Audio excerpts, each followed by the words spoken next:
Ako ay nagji-jeep, pamasahe ko ay 8. Bumabaha sa bahay namin pag Agosto. May tumutulo pa sa aming bubungan at ang aming kalan ginagamitan pa ng postro.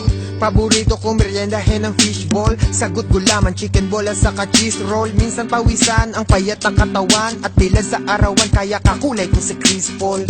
Ito daw yung tinatawag nilang masa, nasa pagsisikap namin ng pag-asa. Lasa ng kinakain sa bawat tasa, pasa, lamat kahit paano tinamasa. At sa bawat umaga matay imulat, kahit na gabi-gabi ako ay napupuyat. Sa dami ng lamok para nila akong binubuhat, dyan nagmumula lahat ng aking sinusulat.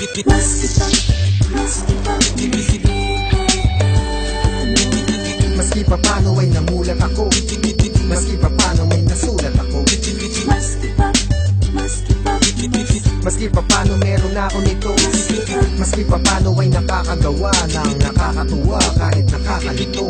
Madalas ay nangangawit, minsan ay mainit, habang nakapila dun sa bilihan ng tiket ng tren dun sa EDSA. Pwede bang pasingit sa aking pag-aabang? Ang dami kong naisip, ang dami kong napulot para sa awiting bago. Sa karanasan maaaring pareho tayo, dapat tanggapin kahit di nakakaengganyo. Ako'y nasasanay kasi laging ine-ensayo, mga laging nagaganap, taong nakaharap na iintindihan mo kahit na di ka nagrarap. Oo, hanggang ngayon patuloy pang naghahanap ng ating pangarap at kung paano nga ba sasarap ang buhay sa umaga sa aking pagmulat. Kahit na gabi-gabi ako ay napupuyat sa mga nangyayari, iniipon yan palagi dahil dyan nagmumula lahat ng aking sinusulat.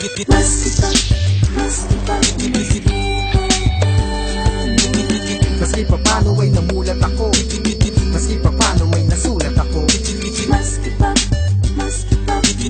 maski pa paano meron ako nito, maski pa paano ay nakakagawa, nakakatuwa kahit nakakalito.